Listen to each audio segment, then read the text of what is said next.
I didn't wear any pants the whole time.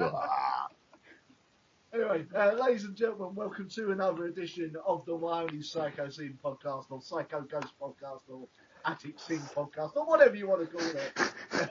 Attic Sin actually sounds so kinky. Maybe you should go for that just for shits and giggles, you know? I'm tempted. Does sound a bit like we've got a gimp, doesn't it, really? Oh, I'm thinking Pulp Fiction now. Like where the black gangster guy is all strapped up, you know? One of us would be Zed, man. Oh, yeah. Right. Oh, man. Anyway, joining me as usual, as you can hear, is the one, the Attic Ghost. Welcome back, sir. Good evening, guten Abend from Germany. How are you? Well, here in the southeast of Essex in the UK, it is incredibly sweaty and warm. It is ridiculous. Like, yeah. Insane. Admittedly, having an Xbox on all day probably hasn't helped. Yeah, right. Like electric devices create heat as well, filling your apartment. Oh, sorry, your flat, mate, your flat. But I feel you on that one because in Germany it's also kind of hot and humid, and yeah, I'm hoping for thunderstorms in the late evening, but yeah, I'm probably not going to be lucky on that one. But I must say, it's still not even remotely as hot as it was 2 weeks ago in America. Well, no, no, they were like... I imagine that was a bit of a shock to the system, too, you. Yeah, I mean, I don't know, like, there were probably 10 degrees Celsius more and like 30 to 40% more humidity. I'm not so sure. Do you guys got Celsius? You do, right? Celsius, like yeah, we're in degrees Celsius. The temperature scale, yeah, because Americans got like Fahrenheit, and if someone tells me how warm it is in Fahrenheit, I'm like, go away with your fancy American temperature scale. I have no idea what you mean. Stop being so allergic to the metric system. Right. It's actually so, you know, but whatever. I was, and one guy told me they were like, they have days when they have like 43 degrees Celsius. Jesus. I know, right? And I'm dying it's only like 22 here. And I'm like thinking it's too hot to live. Yeah. Yeah, I mean, you're from England. It's raining all the time. It's cold. It's foggy. So that probably adds up to it. Gives us a cheery disposition whenever it's slightly like 1 degree above zero. Makes us happy and think it's summer over here. So it's 21 degrees. I'm positively fainting, old chap. Where's my fan? Oh, cheers. Yes. I have yet to actually hear someone say the words old chap actually seriously. So. Yeah, you know, I gotta go with my cliche English guys. You know, I'm still bad at imitating any kind of English accents. So I gotta work with what I got, you know. Yeah, well, we are a weird country. I think we're one of the countries with the most accents anywhere in such a small. Absolutely. Even in 2001, when I went to your lovely country for the first time ever, I was on. When you bought the Lauryn Hill, not Lauryn Hill, the Fugees album. Yeah, it's actually scary how much you know about me. Or I could have just watched that video again earlier. But anyway. But Ronnie, you're not touching yourself watching my videos, right? You're not touching yourself. Well, you know how you just said you've got no pants on as well? Not had any pants on all day. Now I'm thinking about that Bodyguard movie from 1995. Like, okay, this is... And I will always love you. But the bad guy, he was like, I mean, he was madly obsessed with Whitney Houston, and you know. Anyway, I think this is going into the wrong direction. Well, where was I originally? Right, the first time I ever went to England in 2001 when I was a young lad of 17 years, like obviously when you go on language vacation as they call it, you live with real natives, making an extra buck of renting their kid's bedroom to you. Yeah. You gotta sleep there with a weird, ugly guy always talking to us. Anyway, even the guest mother back then told us, when you are like in England, you go two villages down and people talk totally different. And I think that's very true, like you just mentioned it. So Yeah. Yes, the Most 2001, the pre-bearded Benedict's days. I wasn't bearded at all. I wasn't bearded till like 4 years ago, which is a huge mistake, by the way. I am actually one of the people who look better with a beard. I think you would look better with a beard too, Ronnie. I mentioned it a few times already. See, if I still had the long hair, maybe, but because I haven't got the hair anymore, we'll see. We'll see. I might grow the beard and just say my hair got lost on its way up. You know? Yeah, like the guy who sneezed and his mustache was on his chin, something like that. But I think if you go for full on bald with a goatee, you would look like Kane from Command and Conquer. Probably, you know. Now Maybe. Yeah. Well, maybe. Like last time, I mean, here's an anecdote for you. I did get my hair cut about 2 months ago because it was getting to a point where it was growing round the sides, kind of monk style, but the bit that is really obvious right at the front just isn't growing back, which is why I cut it all off in the first place. So I went to the leading hairdresser and I went, right, how much to cut it all off, like completely? I went 70. So done it. Guy does it, and then I'm just looking in the mirror. I'm like, I've still got hair. What's going on? What's your version of bald? And then they just went, so we've got other people waiting. I was like, for Christ's sake. So I am looking to just shave it all off, possibly all facial hair. But yeah, it's a bit annoying that. But I will probably go bald in the future. And if I did grow a goatee type thing, I'll probably look like a mixture between Kane from Command and Conquer, for all you old school PC gamers there, and another YouTuber called Mensky, who I'll be talking about later because people really need to check that guy out. He's actually quite amusing. But this is another podcast where we will be rambling through many topics and trying to keep it on the music, but who knows what will come up. As usual. But for those who are tuning into this for the first time, because it does happen, we do get new listeners and all that to the podcast. Probably, accidentally. Benedict, or Attic Ghost, as his YouTube name is generally known. I should probably call him that more than anything else. You want to quickly explain why you were in America 2 weeks ago? I was actually following the Birthday Massacre, who are my favorite band in the world, fun fact, on the last 4 shows of their American tour. I was traveling from Philadelphia over Jersey, New York, Boston, and saw a lot of the East Coast of America. Which has now put him on the breadline money-wise.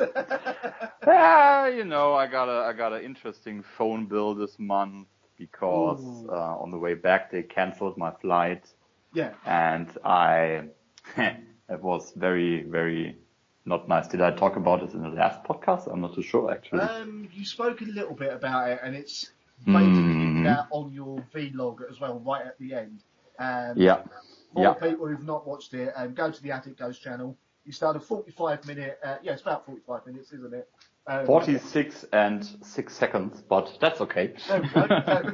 For exactness, vlog of his entire TBM experience. It's well worth watching because you kind of get excited for seeing the band, and you're not even there.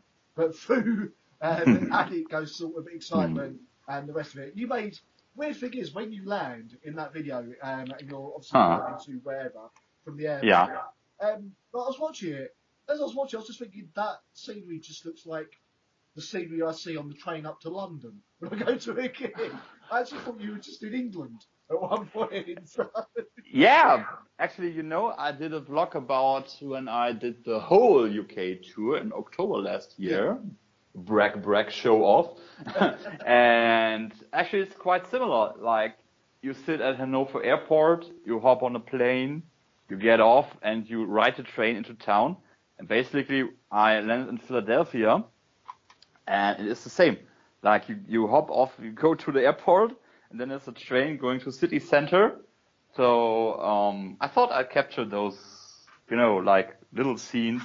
You did. Because getting there is actually not interesting. Being there is more interesting. But obviously, if you look out of the window of a English train and an American train, you get a whole different view there. but the feeling, I mean, the mechanics are pretty much the same, you know. So Yeah. I mean, the strangest thing, just to warn people, of the entire vlog, however, is there is actual video footage of Attic Ghost here without eyeliner on. That was a shocker.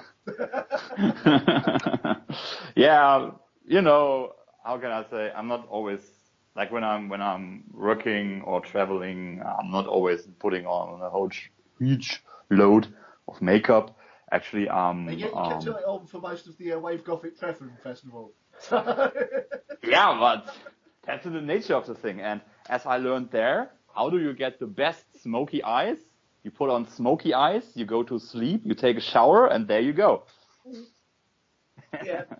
Yeah, but what can I say? No, I'm basically. I mean, I suck at makeup. I only learned that like 1.5 years ago, and obviously, I think I feel better putting on a little bit, but the full on thing is like, I don't know. I think I'm only starting to discover myself makeup wise, so I'm a bit lazy considering this kind of thing. But obviously, when you're at a show, you know, and you got a fancy outfit on, I think it kind of finishes the whole thing. Also, like black nail polish. I mean, if it wasn't for my work, I wouldn't even put that off. I really like it. Yeah, I used to. I've got to get back to it. The only reason I stopped doing it was, to be honest, work was part of it at the time, but the other reason was pure laziness, if I'm honest. Yeah, I just got to the point where I was like, you know what, it's come off and I can't be asked to find my black nail varnish. So I think the most common black nail polish is also not like, you know, the whole thing, like the freshly put on polish. I think the more common one is like the beeped up polish, because as I found out, obviously, if you put on nail polish, it doesn't last because you use your hands all the time. Yeah. And a lot of that damage is taken by your fingernails. But I think, I mean, Gothic fashion, I think I mentioned that a few podcasts earlier, is about deconstruction, like, you know, holes and slits and things a bit torn, you know, and I think regular fashion is picking that up. Like, Goth kind of has this feel to it as well. I don't want to generalise, because obviously Goth covers a lot, as does every music. Yeah, but apparently. It also always seems to have that kind of undercurrent of decay to it. Exactly. I mean. So, because if you look at the origins, there was punk, there was post-punk, and obviously the first punks, you know, wanted to rebel against things. And I'm leaning myself way out of the window there. But I think, although like dressing yourself like you're a corpse kind of is still a way of punk, but the way it developed, it became a bit tamer, you know. Like I think goth is like some kind of passive resistance, like a passive political statement. Like I feel punks are actually like loud and aggressive. And the goth people, like, I mean, I've met a few of them, been around them, thousands basically. They are like very friendly people, like really laid back. So if there is still like some kind of counterculture going on there, it's kind of like passive, you know. I'm not sure if I can put that into words correctly. See, I've met both types of punks. I mean, I've met the ones who, well, I say both types of punks, there's many, but I've met the normal ones, the ones who are nice guys or all that, like punk music. But I have also met what can only be described as the buttholes, as it were. The people who are too punk for thou, as it were. Oh, them you got those in every subculture. Yeah, and if they, it's like, and I do lump myself as one of these as well. It's like death metalers, like the real hardcore death metalers or black metal fans as well, like really hardcore black metal fans. You get it, as has been covered in one of your videos, and I was supposed to do a video, I never got around to it. You get the elitists. And elitists are the funny kind of, how can I put it, kind of gratifying for a genre, but at the same time damaging for the genre and the bands. Because some bands can get painted in a negative light due to how their fans are acting, which isn't fair, but that's how things happen, unfortunately. And then you've got Linkin Park, who just completely screw everyone over. But would be a podcast without at least one little dig, would it? We could also call ourselves the non-Chester podcast. I don't know. Like when on The Simpsons, there was always the club of non-homers, and there was another kid called Homer. But you got that Homer in, yeah, the Homer, like it's the plural. We have one Homer, you know. So maybe we're going into the same direction. No, the Linkin Park hate will go one of two ways. Either they'll start being what they said they were going to be, and what they were in the beginning again, or we won't speak about them anymore because they'll no longer be any part of the genre we like to speak about. You know? No, I don't think they even qualify as metal anymore. No, like, not even remotely. They don't. So, the only reason they're coming up at the moment is because even for them, that new album was such a departure that it's ridiculous. You know? Yeah. But anyway, back to what we were talking about, because we kind of drifted through about 7 different topics there. Yeah, well, we're good at that. Actually, considering Linkin Park, I think a friend of mine who's also from England, Sai, if you're getting this, you're awesome, you're the best drummer ever. He was like, he saw a show of them, and he was like, well, the Linkin Park show wasn't actually too bad if you ignore all their new stuff. I thought, as I said a few sort of podcasts ago, that I was like, well, how the hell is the new stuff going to fit in with their old stuff live? I'm guessing it doesn't, basically. No. I feel that it's probably like you're watching 2 shows at the same time. Like you got Justin Bieber opening for Nickelback or something like that. I don't know, man. You say that, to be honest with you. I can see that happening. I can actually see that happening. That's the weird thing. Both pop, it could actually work. But no, Justin is such a bad boy. He's not as lame as Nickelback, you know. No, well, yeah. I mean, Nickelback have. I don't even know who they belong to anymore, because all rock fans hate them, all metal fans hate them, anyone who likes heavy music hates them, and they're not exactly, they're a bit too heavy to be a pop band. So, yeah. Who's buying this band? They're a weird mix in between that's weirdly appealing to everyone, but to no one at the same time. Yeah, which is where Linkin Park kind of heading. Yeah. But I think Linkin Park is like when you got a volume switch, and at the beginning you put it on max, and then over the time you realize your neighbors are banging on the door, and then you slowly turn it down, like gradually, always a little bit, and before you know it, it's off. The sound is off. So I feel that's Linkin Park these days. Yeah. Damn, if they're so gonna sue us because every show we hit on Linkin Park.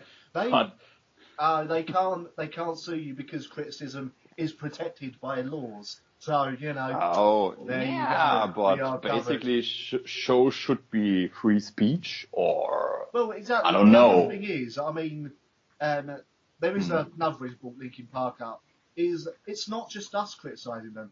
Corey Taylor, yes, he's defended them, but he's also said, fair enough, they've gone in a different direction, but maybe it was a bit too far. And now, today, it was either today or yesterday, the guitarist of Rammstein has come out saying exactly the same thing. Him now? Oh, well. Have strayed way too far from their original sound. Which, you know, fair enough, they might do that, but maybe they're out under a solo name or a different band name, you know? Probably. But you know, the marketing is established, everyone knows them by that name. And I think that's a label decision. Seriously. It's happened before. Well, you say that the band had to agree to it as well. I don't think they ever considered releasing it under a different name. It has happened before with bands I've liked. I mean, there's a Killing Joke album called Outside the Gate, which was supposed to be the singer's solo album. It's very, very 80s synth pop. Okay, that's good. But because Killing Joke was a known name, the label forced them to release it as a Killing Joke album. Not good. Okay. Not good. Not good at all. Yeah, so that's solo for you, right? Yeah, yeah. Oh man, yeah, stuff like that happens. But basically we can't even criticize Linkin Park anymore. They are not a metal band, so I Well, don't know. We're not yeah, I mean, talking about Britney Spears or how all those colorful pop fellas are named nowadays. I completely lost track. I've only But known one pop star to uh, kind of successfully become a rock stroke metal star, and mm, that was the guy from Busted. okay. He formed a band called Fight Star, and they actually done really well. And I will admit, I've heard their Mm, stuff. He knows his metal. He actually knows how okay. to write a good rock and metal song. Okay, it's very, Mm. very emo-ish and very whiny and stuff. But at the Oh, same it's time, metal. he Metal screams. is He metal. knows it has to be that heavy, and he's done it well because he's not let the label interfere. He's not used his fame. He's never said, "Oh, we should be booked for arenas and all that because I was in Busted." He's done the Okay. toilet circuit with that band, Right.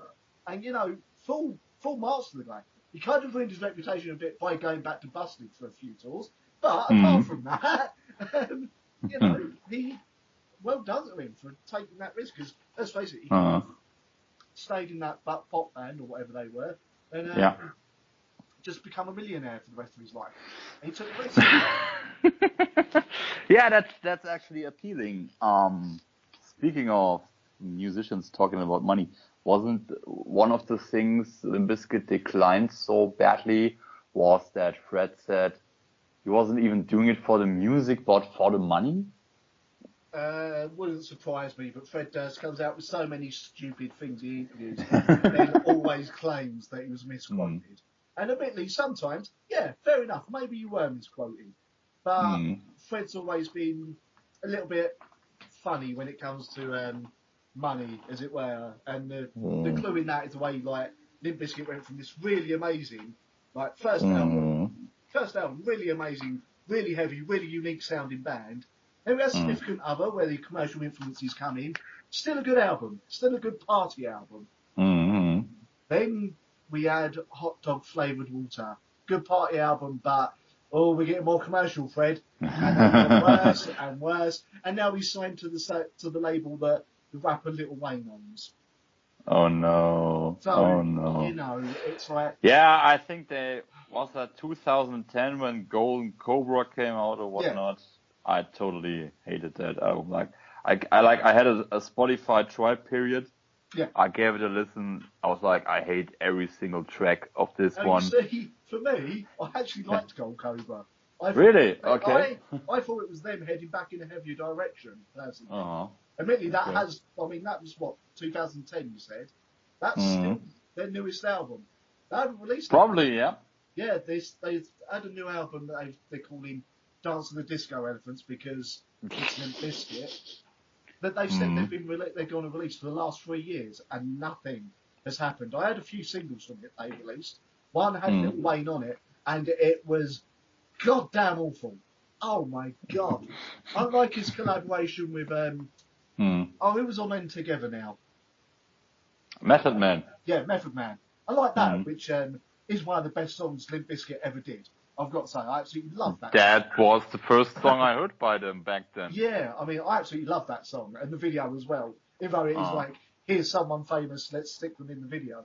No, it was actually very well made. Like they were like crazily levitating through color-changing corridors and whatnot, and then was like, I mean, Wu-Tang videos always had sometimes this ironic surrealism, like from, Eastern martial arts films where people are just flying through the air, and that video had a lot of that too. I don't know much about Wu-Tang. You're more the old school kind of. Yeah, I'm far away from an expert. I had like 1.5 albums by them. Although saying that, you do actually own a hip hop album that I do, which is that Little Kim album. I actually own that. You had that. Oh, and you didn't choose it by the cover, right? Not at all. I actually bought it. I bought it a few years ago for 10p because I was actually really getting into it. Yeah, That's a bargain, okay. Yeah, 10p like used. It had no front cover either. It was just literally the CD in the case.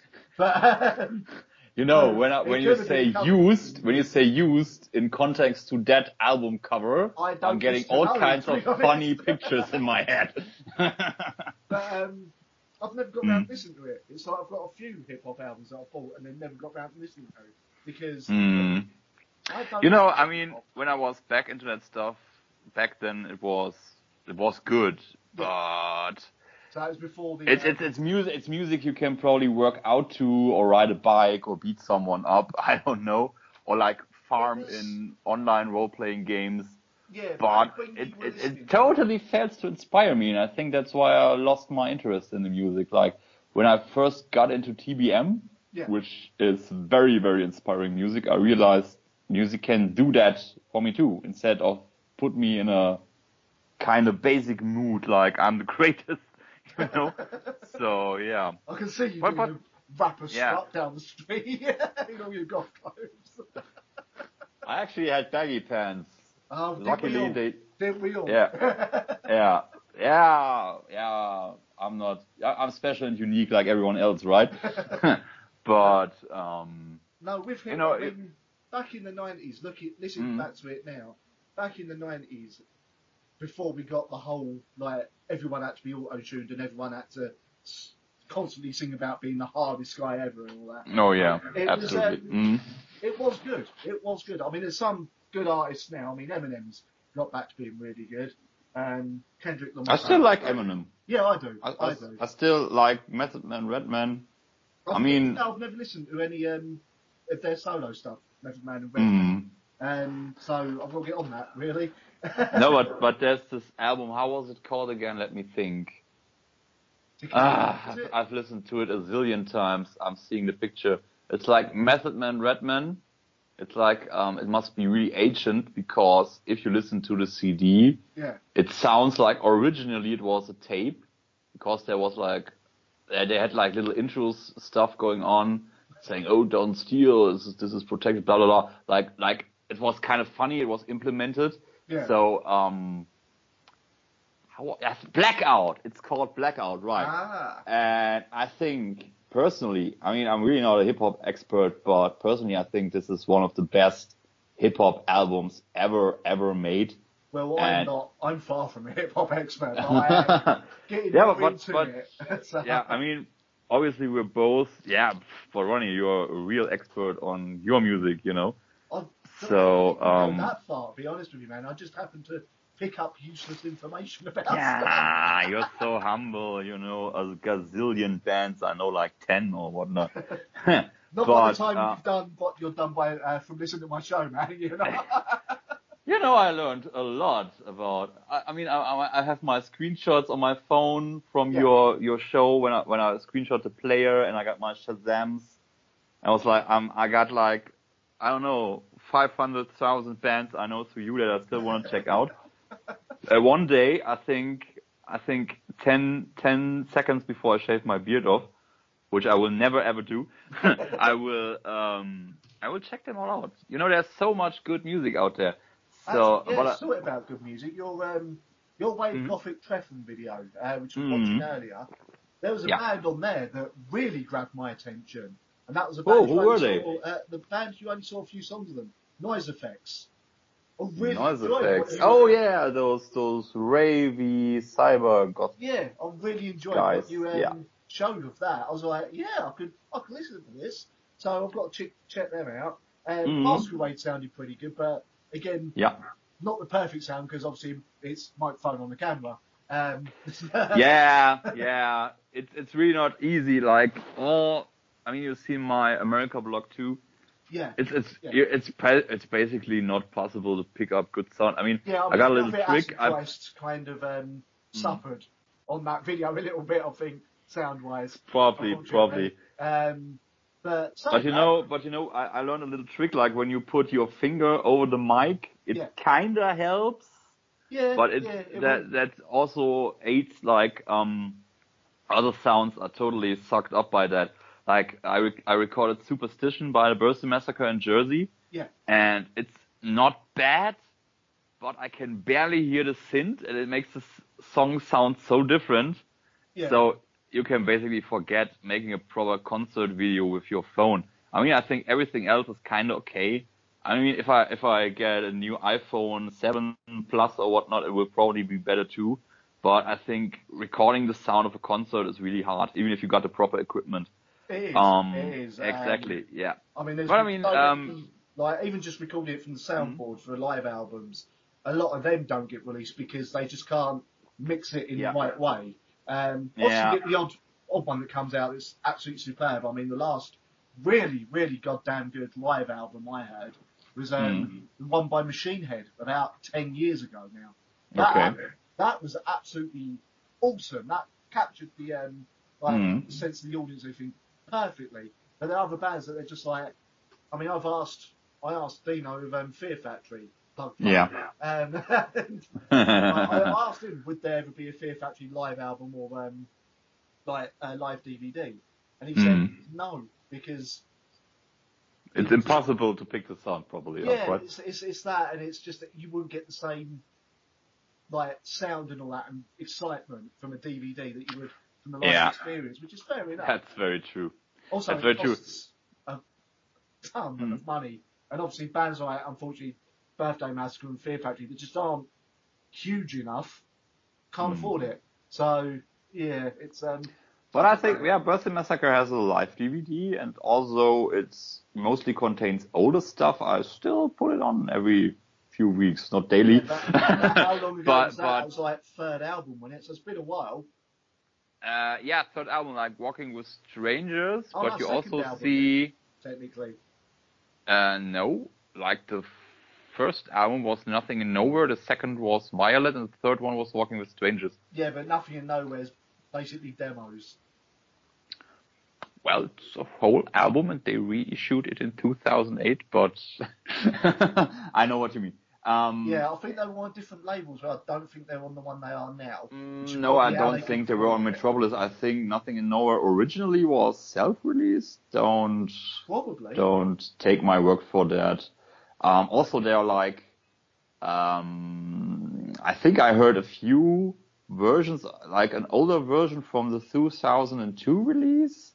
And everything you get on iTunes and on Metropolis or Amazon or whatnot. Yeah. This is 2008 release, and also a thing. The 2008 cover is the Nothing in Nowhere cover we know nowadays. Whereas not the original.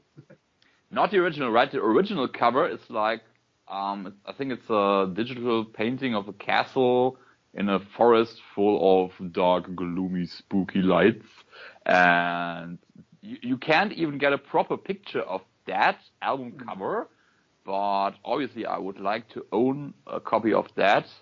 Also, knows how much you'd have to pony up for that. Jesus. Yeah, I mean, I don't think it's even available. But tell you what's even, I think the most precious thing you can get as a TBM fan, is one of the original Imagica copies. Yeah, I was going to say Imagica. Exactly, like in 2000, like I think it was October 10th, 2000, they had their first show, and I think they made like not even, I think 50 or 100 copies of that album. They were all hand numbered. Yeah. And one Brazilian fan, because obviously the Birthday Massacre has like a huge Brazilian fan community. Like I'm in the Imaginary Monsters group on Facebook. They got like 1,600 members now, but the Brazilians got like 3,300 something, so you can guess they're kind of big. One fan actually posted a picture of him, or let's say that album in his possession, and I was like, dude, I'm so jelly. Also, again, £1,000 mate, yeah. Oh, if it's even that, I think it's probably could be 5 times as much. Occasionally I go to eBay. I mean, I don't got an eBay account, but I will look that up. But of course, it never shows up. But if I would ever get a copy of that, especially if it was copy number 6, I could die happily. Seriously. Why copy number 6? Why 6? Because apparently there's like some 6 symbolic going on with the birthday massacre. Like when you look at that Looking Glass video, Yeah. did you see that one? Yeah, the main girl is girl number 6. And there are 6 band members, and I don't know, somehow the number 6 always comes up when I think about TBM or see arts of them or covers or whatnot. So, I've never heard about that before, so, see, hang on a second. Also, I got that Looking Glass 6 tattooed. It's my first tattoo ever. And funny enough, always when I go to see TBM, I will see like a zillion 6s around me. Like when I was at the security check-in for my flight to Toronto, go to gate number 6, or there will a 6 be painted on the wall randomly or etched into some stone or whatnot. It's either 60s or bunnies. That's what you Tell you what, when I was in Toronto, which was in January in 2016. After the show, I was still walking around town a bit, like checking it out, because I had 7 hours until my flight went. And I was in Chinatown, and there was I think it was a barber shop or something, or a second-hand clothing store. And in that, there were 2 white rabbits, bunnies, in the window. And one of them had how do we call those thingies? Feodora thingies, like those woolly scarves. Oh, women in Feodora. Yeah, they would wear, one had a blue and a red one, and I also took a picture of that because I thought that's too perfect. Like, I'm in Toronto, and there's a red and a blue rabbit randomly popping off. I mean, some things are just too perfect to be coincidence, I feel. And that was actually one of those, so yeah.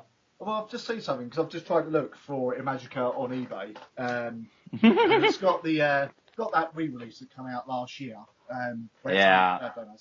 There seems to be 2 different covers.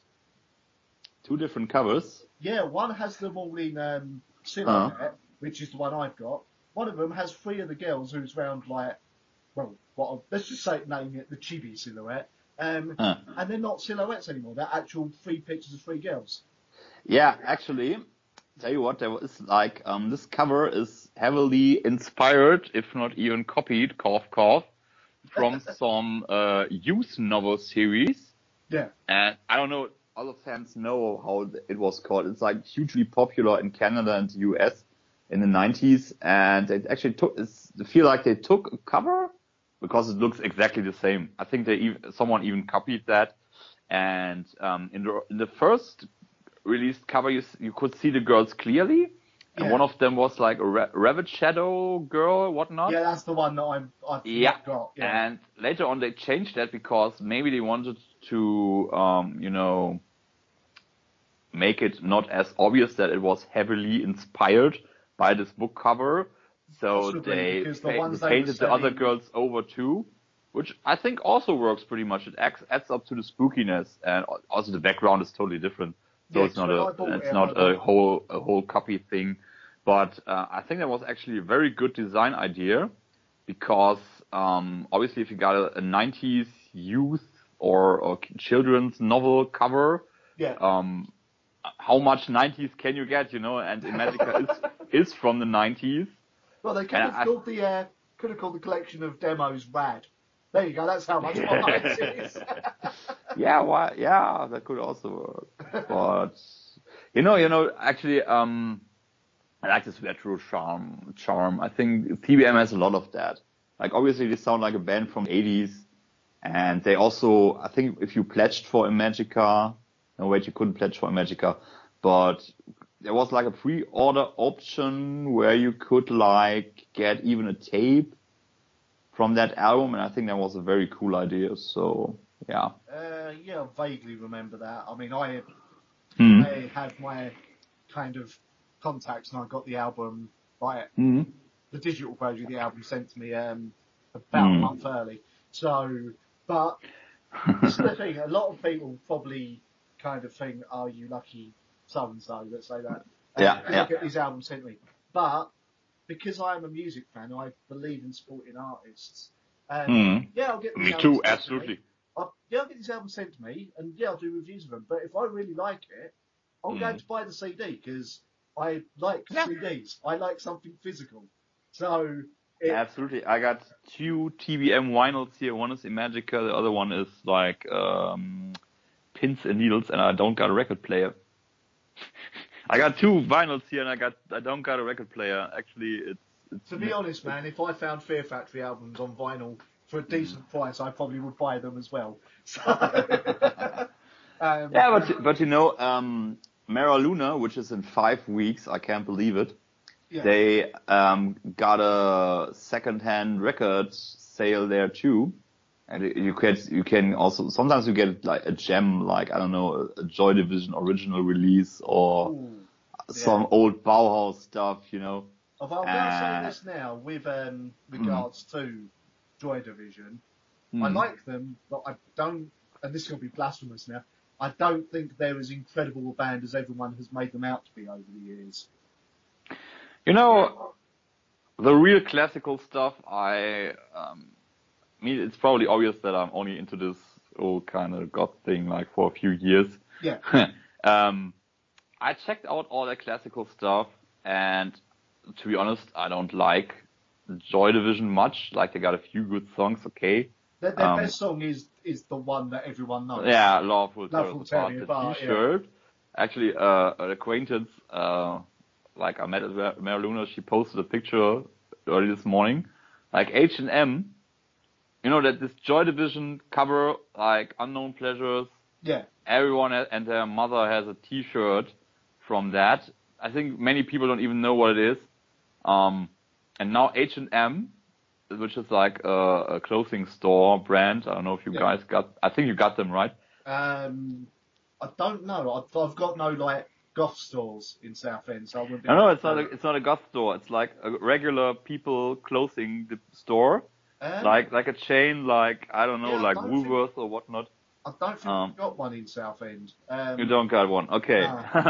So anyway, they put out a T-shirt on a pink T-shirt, like this album cover on a pink T-shirt, on a pink no sleeve T-shirts for girls. Yeah. And she was like, why H&M? Why? I mean, H&M is getting kind of big. Like like this whole goth clothing thing is becoming popular among, let's call them regular people as well. So that, but it's no worse than who was it? I think it was either River Island or something, where you've got these high store clothing people over here in America, especially over here anyway, selling like Slayer shirts and Motorhead shirts. Exactly, like H&M. That's what I was getting to. H&M is big at that too. They sell like Metallica shirts and Nirvana shirts, and I don't know, like they got a whole corner. Which is for... At least people would know who Nirvana are. But Slayer, they won't know. No, probably not. like they sell regular clothing, but they also got an alternative niche, you know, like little alternative corners. Yeah, which is good for me because I can get cheap gothy clothing there. Well, yeah, it swings and roundabouts. Yeah. But what makes you laugh is you get these people going, they'll come out wearing that shirt, like a Motorhead shirt or whatever, and then... Who's Slayer? No, not so much that. It's more they'll come out, and I've seen this happen, so this person come out, she was wearing a Motorhead shirt, like top, and definitely the first thing she done was start taking the absolute piss out of a guy who was sitting on the bench opposite her in a Slayer shirt. Oh, no. And it was a genuine Slayer tour shirt. And it was like, oh, wait a minute, you're wearing a that's Motorhead not good. shirt. Really? Come on. So, yeah, it's especially Motorhead nowadays, it's kind of disrespecting the memory a bit. But this also reminds me of a picture I saw on Facebook. Like, it must have been a really young girl, like, I don't know, 13 or 14. And she was in a Nirvana shirt. And someone was like, wow, I can't believe that Kurt Cobain's dead. And she was like, oh, who's Kurt Cobain? And someone posted like her profile picture, her wearing a Nirvana shirt. And I was like, ah. I've seen that happen too many times in real life, to be honest with you, so it doesn't shock me. It's a trend nowadays. Like, I don't know, fashion of alternative people is thrown out to, let's call them normal people. I don't think there is something as normal, but let's say regular folks. I don't know, and they buy it and they don't even know what they're wearing. But like, I'm pretty sure there are a million people out there who have no idea who Joy Division were and are wearing our Joy Division t-shirt. Well, yeah, it's got to come up because it's also been in the news. What's their name? The Kardashians have been wearing like Slayer shirts, yeah, and like the guitarist of Slayer is like wearing a shirt, kill the Kardashians, I think. But you've also had Justin Bieber in a Metallica shirt and stuff like that as well. And it's like, why are you wearing shirts? But I think they featured Gaga, and I don't know, maybe they're gonna feature him too. It could work, why not? I don't know. I mean, the Kardashians the worst one, really, because... Yeah. Really. Absolutely. I mean, I don't know them much, but I hate people who are just famous because they're famous. Like, they don't do anything. They're just famous because. And one of them I hate that. For having sex with Kanye West and it. Yeah. Who is also not famous. Well done for being a slut. I don't know what to say on that. Gay fish sticks. I'm just saying gay fish sticks. And for bearing your arse and breaking the internet, as it were. Guess what? I could bare my arse, and I'd freaking break the internet as well, love. Don't worry, listeners. I'm not going to be doing that anytime in the near future. Yet. Yeah, you see, you got a Patreon that should be different tiers. Like, tier 1, they get to get early releases. Tier 2, they get a little piece of skin. Tier 3 is like half of your ass, and tier 5 is like the whole thing. That could actually work. 50 quid a week, my friends. 50 quid a week. See Ronnie's arse. I do have a Patreon. I only ask them for about $1 per video at the moment. It's the lowest tier. But no one's taking notice of it, which is fair enough. People don't want to support like me making videos, you know, it's your choice, people. That was not supposed to sound as bitter as it did then. But it did. It worked. Yeah, I do apologise for that. It wasn't as you meant to sound that bitter. See, Ronnie is putting his heart out. He's making videos for crying out loud. And I'm wearing clothes in the video. Give plenty good people. I mean, I'm on Black Friday's Patreon. I'm donating $10 a month. Yeah. Maybe I should donate something to you too. You can if you want. Why not? You can if not. I'm working. Why not? I should do it. And you should do it too, people. Dear listeners, like I found out earlier, we got one fan. Roy, you're listening to this. Donate to his Patreon. Yeah! Funny enough, that if people donate, I think it's either £1,000 or £2,000 in one lump, I will review a Metallica album. No. That's not good. That's not good enough. You're not gonna review one Metallica album. You're gonna listen to every single Metallica album in existence. I've already comment on it, and I think for every track you should take a shot. At the end of it, you're gonna tell us your absolutely utter honest opinion about Metallica. I think it's gonna sound something like this. The thing is, there's not that many tracks on a Metallica album, so I wouldn't get that drunk. That's the thing. You gotta listen to S&M too. I think there's like 30 tracks on there. I don't know. I don't care. I'm Ronnie Jenkinson. I need 30 shots to get slightly tipsy. I'm such a tough guy. No. I just generally don't care how many tracks are on S&M.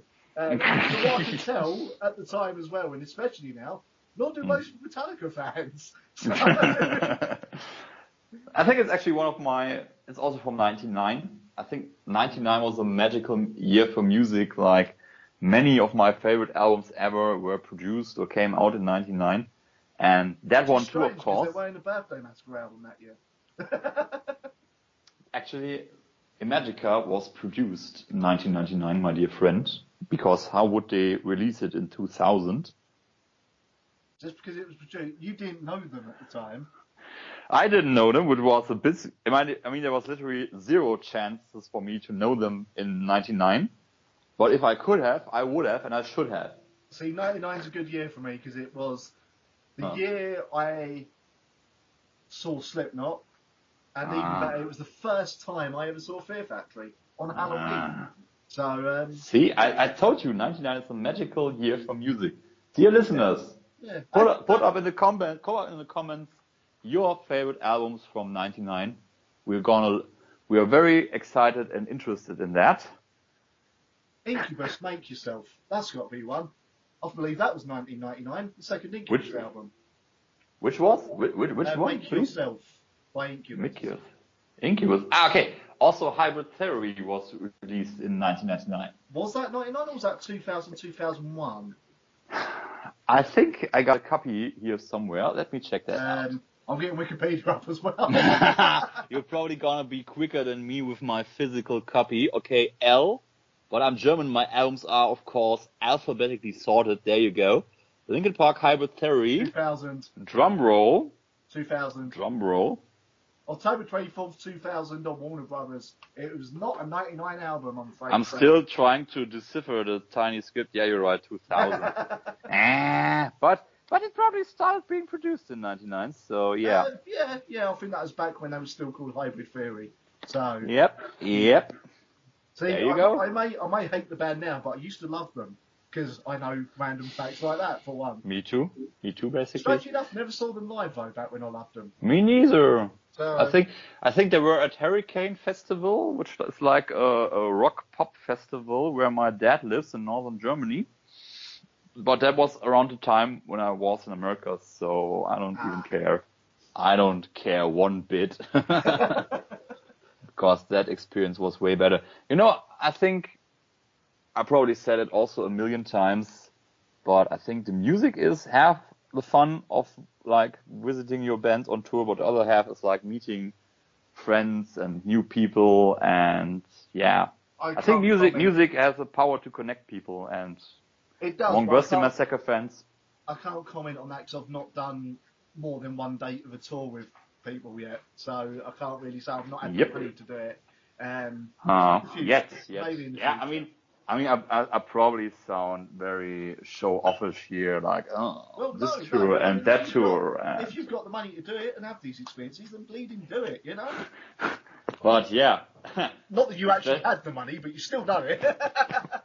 I was just referring to that because after that UK tour, I was so broke. Like, I think I've never been this broke in my entire life, because it's not a secret for you, but you know your country is ridiculously expensive. Yes. And that added up to a thing. Like, I mean, you get the tiniest pint for like double the price you would pay in Germany for beers. So, yeah. It is what it is. But yeah, and Germany is also not really cheap on alcohol. You should go to like how is that called? Czech.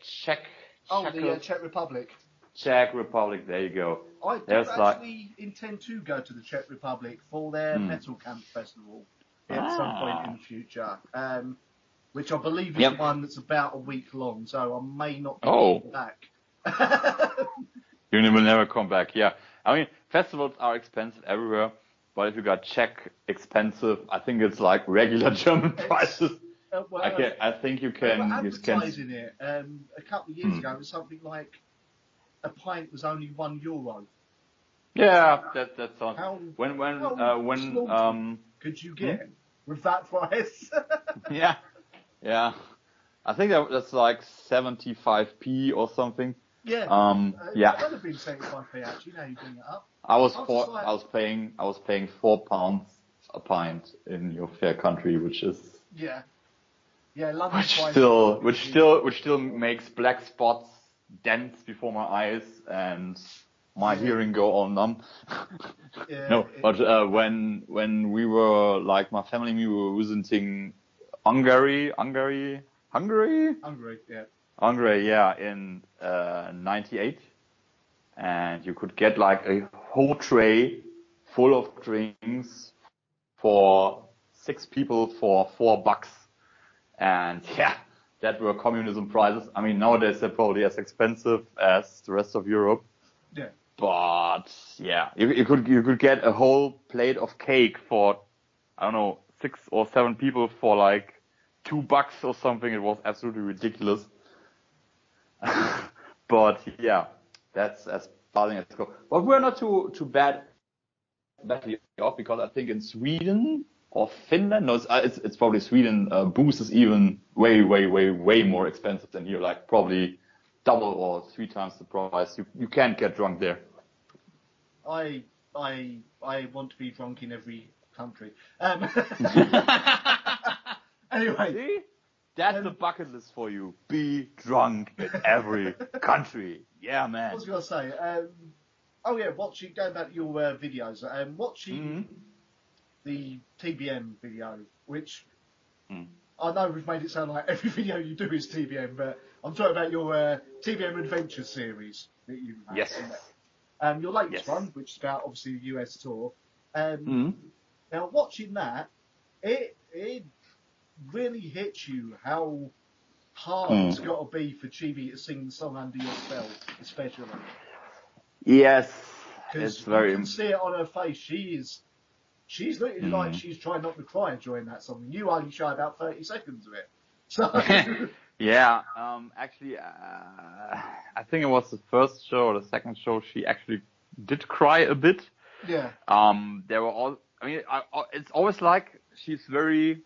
How can I say, not easygoing, but there's some kind of flow about the whole thing, some kind of routine. Yeah. You know, she's going through the songs, she's doing a thing, she's having fun with the crowd.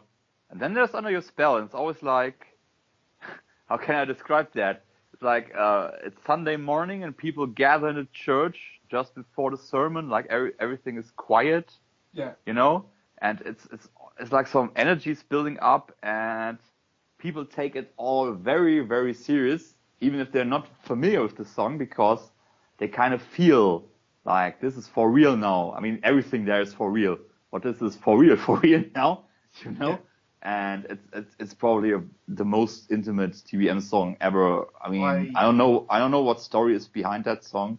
I'm not sure we will ever know, but it must be a very, can I say, very personal story. So well, yeah, you've only got to look at the lyrics and even just the chorus.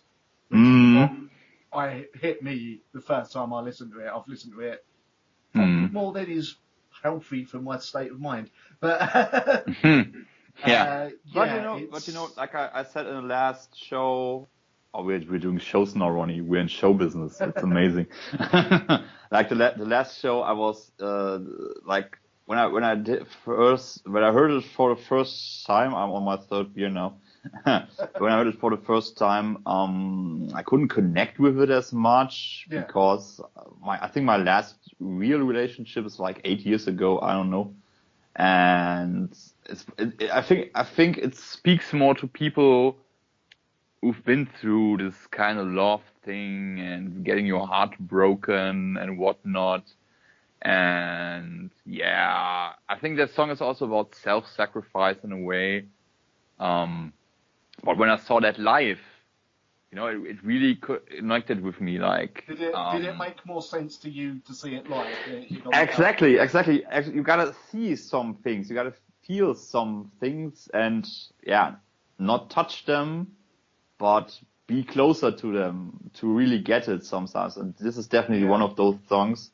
I mean, it's still not making me cry or feel bad or whatnot, because I think I'm over this heartbroken, love going bad kind of thing. But it's very intense. It's very, very serious and intimate. I think it's going to end up being a centre point to their whole show, though.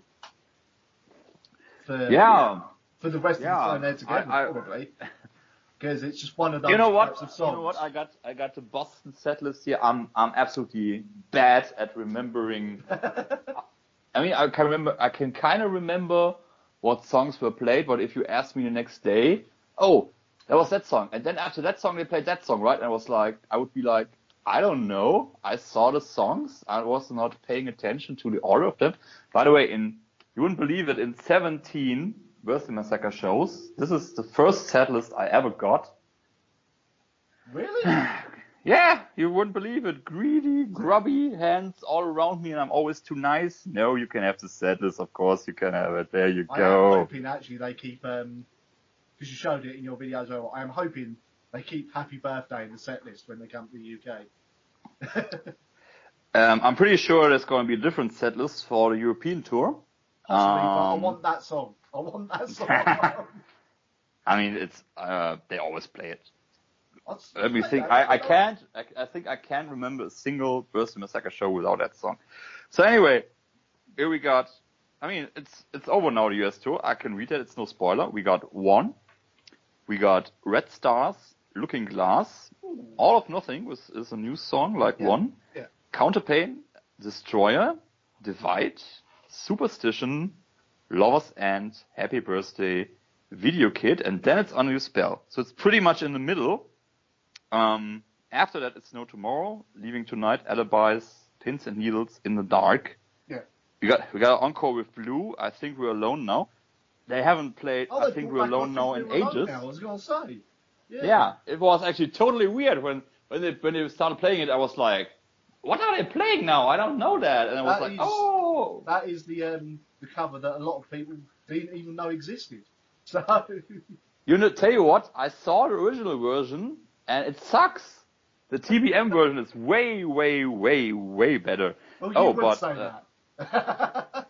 No, but it really is. Like, see, I grew up with the original is like some cutesy, teeny pop song from the 80s or whatnot. Yeah, and it's not even well performed. It was in a film or something. Don't ask me. No idea. I imagine the next. I'm waiting for the TBM cover of the song from Labyrinth. It's got to happen. We know it's going to happen. Loving the Alien. This is my favorite Bowie song, by the way. No, not that one. That one in Labyrinth. I'm talking about You Remind Me of the Babe. I feel it.